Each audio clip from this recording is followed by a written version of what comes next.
Let's jump back to football here for a second. There's an odd story, at least it's odd to me, out of New England.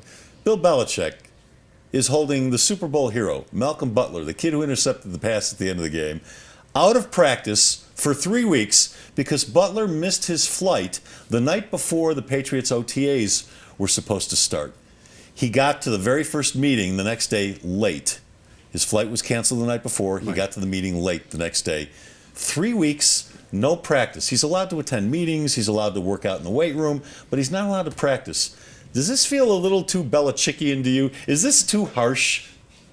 It's as dumb as you can get. I don't get that. What are you trying to prove by sitting out a guy for 3 weeks? All you're doing is hurting your own football team. And by the way, Revis and Brown are watching. You kind of need them. So wouldn't you think that you want this guy on the field?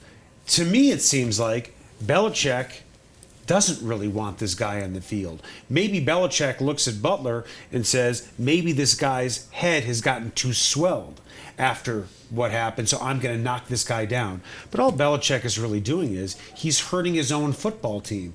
It's not like Butler would have been starting with Revis and Browner.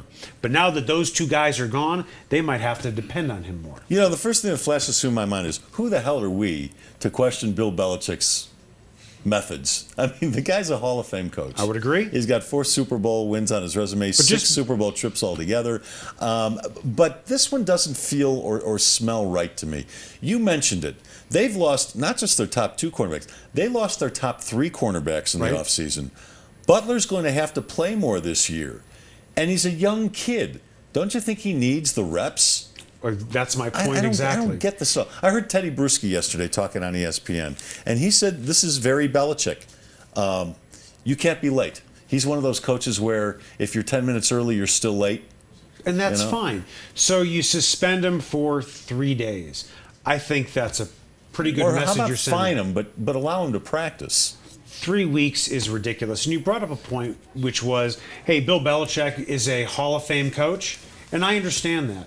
But when you look at Steve Jobs, when you look at Bill Gates, for as great as they are, they've made mistakes too. Sure. And everything that they have done hasn't necessarily been the right thing despite their success. If Bill Belichick wants to hurt his own football team and suspend a guy for 3 weeks when they're trying to take this young guy and mold him into maybe one of their cornerbacks of the future, that's to the benefit of everybody else in the league. I'll bet fans in Baltimore and Denver and Pittsburgh and wherever else, and Indianapolis are chuckling over that. I believe in discipline, but sometimes it's just so over the top that it just doesn't make any sense.